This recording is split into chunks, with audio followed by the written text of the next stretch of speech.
But based on the stats, it tell us how the AK take a lot of lives throughout the centuries.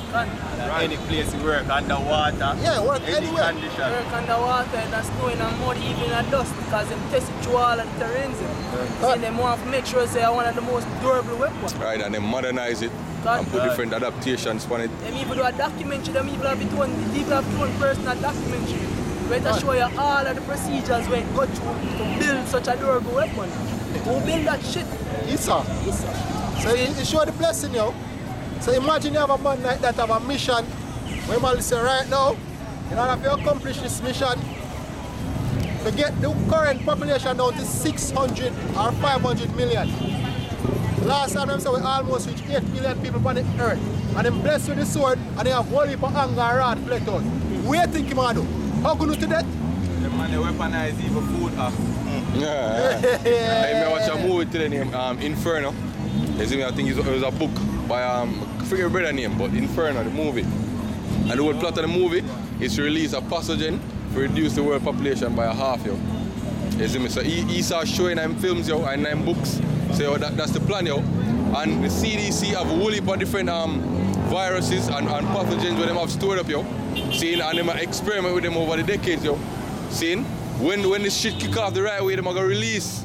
Enough for them think that your biological warfare can be part of the coming world war, yo. Seeing?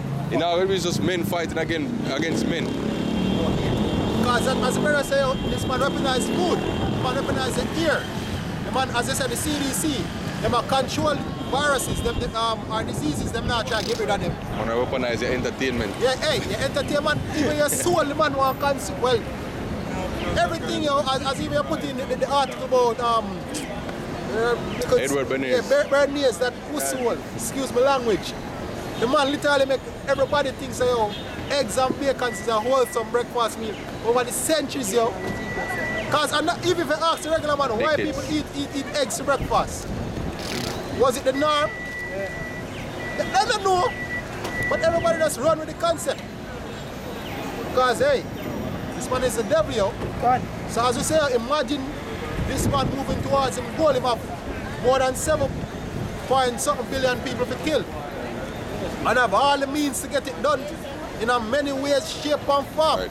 Hey, and the same movement I talk about, the brother with the advocate for the plan, they must say, yo, bird control now and do it fast enough. See, that's exactly what Bill Gates say, in our presentation a couple of years ago. They say, yo, bird control, vaccination, and something else.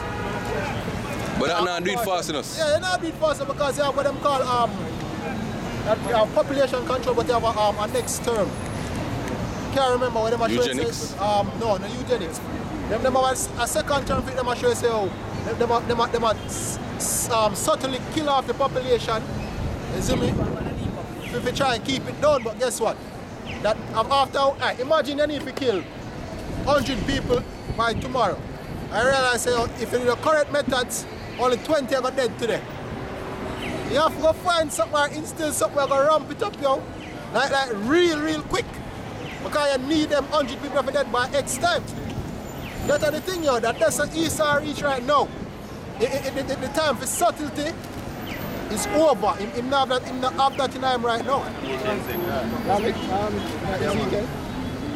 This is Ezekiel chapter 7 verse 15.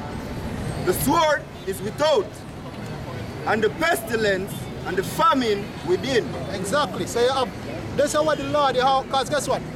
The Most High Yahawashi shall use the so-called white man to do these things to bring judgment upon the earth. Because when I look upon it, look, you have World War III fight, you have civil unrest, right? On top of that, you have disease and pestilence, plus when the CDC have to let go, and you have the famine, which is going to be engineered by Esau. Right? So guess what? The harbinger of death, yo. The harbinger of death is here. And as you say, yo, him have all the means to do whatever I need to get done. Right. Right? What? He that is in the field shall die with the sword, and he that is in the city, famine and pestilence shall devour him. Exactly, you know why? Because everybody around going to the field, I would say food in the field and buck up on each other and kill each other. That's right. While them in the city, the food now come in the cities. Can. Therefore what? Them are dead for hungry. It's a death trap. Right? And as we say, Esau set up them things perfect because what? In the scriptures is known as a skillful and cunning hunter, yo. Look how him do to the projects. Look how him have Jacob kill each other. Look how him go about in the countries and destabilized countries. Hey, this man perfect in nature over time, yo. Over all of the centuries, coming up in perfect in nature, yo. What? So they mentioned, say, yo, the Father created to destroy. Here it is. This is the book of Isaiah 54, verse 16. Behold, I have created the smith that bloweth the coals in the fire, and that bringeth forth an instrument for his work. I have created the waster to destroy. Exactly. The waster to destroy and the smith, because, hey, them nuclear bombs here, yo. Nuclear fire. Not at the end all be all, yo. It's the spectacle, the 4th of July. This is how the, hey, you saw love fireworks, yo, so the most I'm gonna make him a rival with this great fireworks. Yo. Hey, I was saying, we're going out with a bang. Yeah, exactly. Going out with a bang, hey. Esau going out with a bang, Yahawashi coming in with a bang. Yeah. Right? Hey, get grand entrance. Esdras. Second is just 13. Esau is the end of the world. Oh, that's the one? Yeah. I can get that way for Kabash quote as well. Right? Hey, this is beautiful, yo. Alright, want it? One. Right. This is 2nd Esdras, chapter 6, starting at verse 8. And he said unto me, from Abraham unto Isaac, when Jacob and Esau were born of him, Jacob's hand held first the heel of Esau. What? For Esau is the end of the world, and Jacob is the beginning of it that follow it. So you know that show you, sir? That show you that when these missiles drop, that is that exact transition process, yo. Esau going out with a bang, Yahawashi coming in with a grand entrance. Right. Right? Take one. Hold on. Front up. Yeah, front up. 13. Yeah, 13. See, 2nd Esdras chapter 13 and 1. And it came to pass, after 7 days, I dreamt a dream by night, and lo, there arose a wind from the sea, that it moved all the waves thereof. And I beheld, and lo, that man walked strong with the thousands of heaven. And when he turned his countenance to look, all the things trembled that were seen under him. Start. Just go to the scripture say, yo, him walked straight with the thousands that we've been talking about him and the angels. But the scripture just say, yo, everything trembled. We see him, don't it? Take Revelation 1 and 7. And then made the upgrade. Go on, yeah, break it down. Revelation chapter 1 verse 7.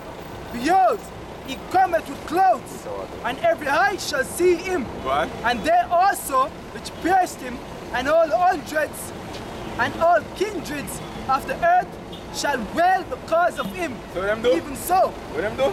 Them wail because of him. Go back to radio and read that. Exactly. So hey, well guess what? Esau now got him a tremble, but Esau still having that back of him and say, look, we can't win. The scripture tell us, say, we're afraid and still fight. See me? Back at verse 3, 2nd Esdras 13 verse 3.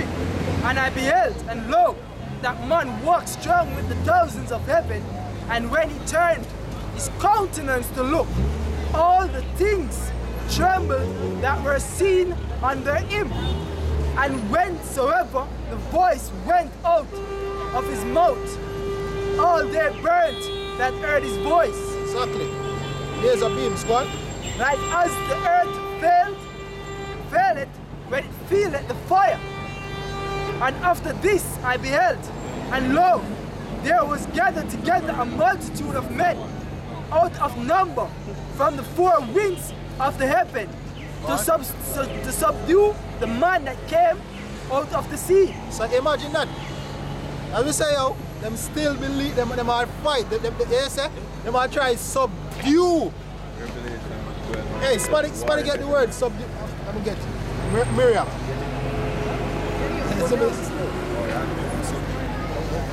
Come on, Shaggy. Them say them are subdue him. The man will go up on the cross. Well, the man will get beaten. Go up on the cross. So for all things, and accomplish him Father will, and him Father decides to give him the whole entire universe. God. He decides say, yeah, go subdue him. Alright, what? Alright, this is subdue from the Merriam-Webster dictionary. To conquer and bring into subjection or vanquish. So how much more conquer do you want to conquer? Having him on the cross wasn't enough? Nope. No. Man greedy. Well, you want him blessing? Go ahead, right? I feel like Esau on him dying bed, you still want to conquer. Yeah. That's Esau, yo. But that tell us again, prophecy must be fulfilled. You can't, hey, say you sit at my right hand while I make thy enemies thy footstool, because you walk and conquer who? Go on. Remember, just give a follow-up precept to that one. This is Revelation chapter 12, verse 7. And there was war in heaven. Michael and his angels fought against the dragon. And the dragon fought and his angels. And the dragon fought and his angels and prevailed not. Neither was their place found any more in heaven. And the great dragon was cast out, that old serpent called the devil and Satan, which deceived the whole world. He was cast out into the earth, and his angels were cast out with him. Exactly, so you know what I mean? Esau and him armies and all him Star Wars program will be all for nothing. Right. That's right. Hey, now, the second I just tell us, all of them are reduced to dust, yo, you can read it, yo. What? See? So back in 2 Ezra 13 verse 7, it says, verse 5, and after this I beheld, and lo, there was gathered together a multitude of men out of number from the four winds of the heaven to subdue the man that came out of the sea. But I beheld, and lo, he had graved himself a great mountain and flew upon it. Talking about the chariots. See? I can just prove it by a precept. Alright, this is Zechariah chapter 6 verse 1. And I turned and lifted up mine eyes and looked, and behold, there came 4 chariots out from between 2 mountains. And the mountains were mountains of brass. Just like in the movie Independence Day, man. You have the mothership, and you have the base called the little ship, them, you fly out of the mothership. So the great mountain was basically that mothership, and basically the other ships them was like the baby chariots or something. I see it with them. Is it? It's alright then. But I beheld, and lo, he had graved himself a great mountain and flew up upon it. But I would have seen the region or place whereon the hill was graven, and I could not. That's how far it is, isn't it? Wide. I think the precept in Revelation tell us setting foot down from one end of the sea unto the other. See? But after this I beheld, and lo, all they which were gathered together to subdue him were sore afraid. But yet. And yet there is fight. Alright. Just as you say, man, him feel same can win. Because most are putting them spirit for fight, yo. There must be a battle. So come make a fight. Just like Pharaoh in Egypt. Hey, what? So many people should tell someone that the edge of our water fight, I see they have a sword in their hand set, so. Yeah, because most I really want him. Most I want him fight. Most I put in his spirit. Yeah. For them fight because this war could be remember the war of the LR war. Yeah. So it have to be interested. The real end game. Yeah, the real end game this. Yeah, the war where it's what? Not the scripture. The war we got end all wars. Because after this it's gonna be all peace, man. With all Israel. in position in the seat of rulership. You say, the nations are going to beat them swords into plowshares. Swords into plowshares.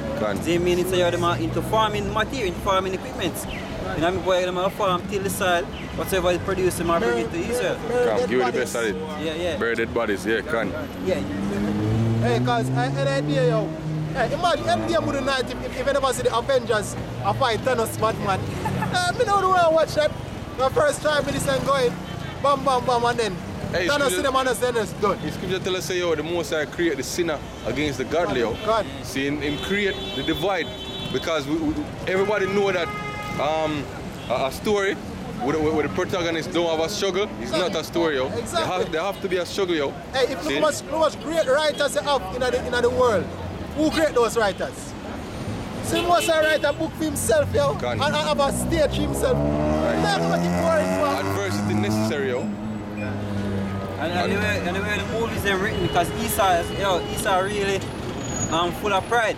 Because if you notice how the movies are written, they give people the mindset like them can defeat angels. They can defeat the angels them. Right. See, because Thanos are the man.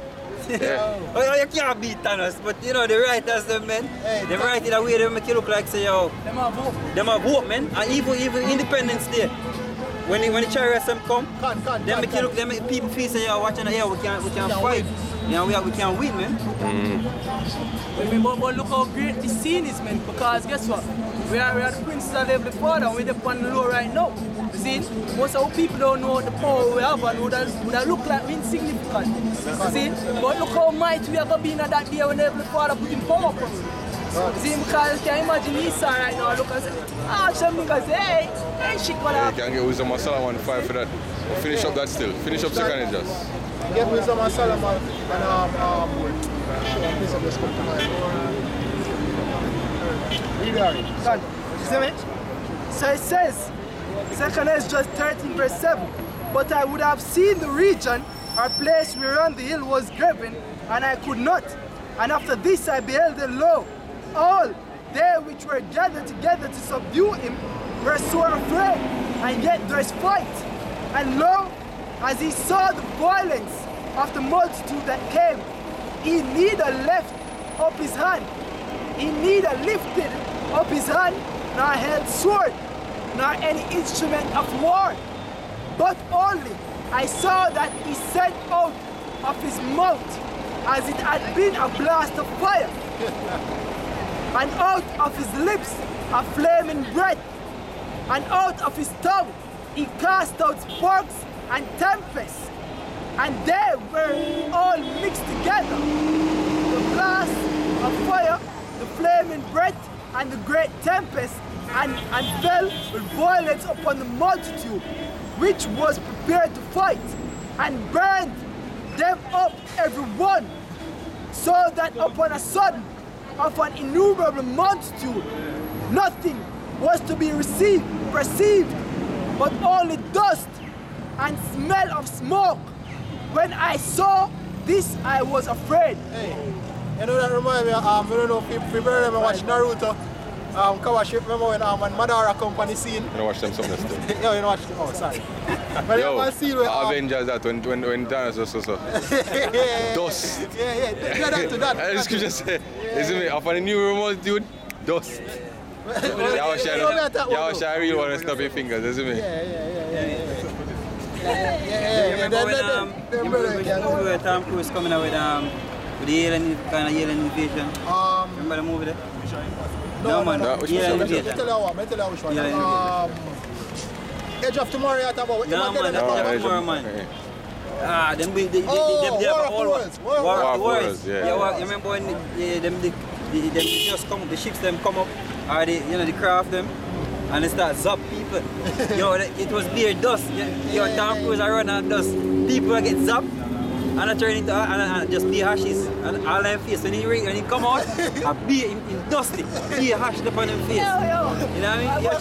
Some booms and dodging our store, as in dodging the soups. I'm on catching our bar. Yeah. Dust, brother. So I said the most I can do that. God. Hey, the Lord is coming, and the thing I say, hey, on a good point what the brother touched on earlier, yo. But now, the men of the Lord seem insignificant. Right? Hey, which even he said that in the Corinthians. Hey, somebody can get that in a what? Second one, we say where the offscars. Yeah, one word in this one more and bring out, you know, but I go feel still. Alright, go on. Second Corinthians. Come back again. Alright, it's 1 Corinthians 4.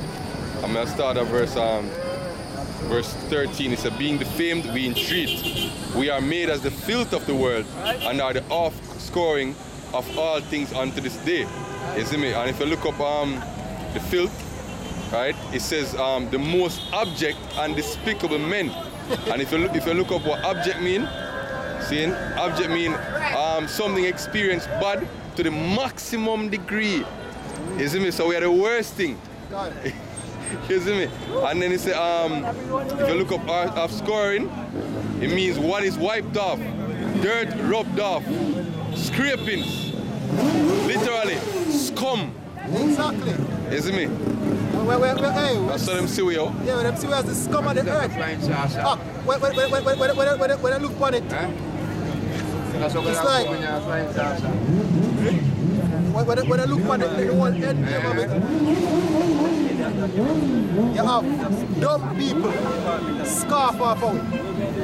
You have madman, literal man with demon pan them with the amount of garbage pan, pass and scarf off out. Right, little pitney. You have kids, scarf, Eve, everybody out, especially prophets. Yeah, the men of the nation gone down, but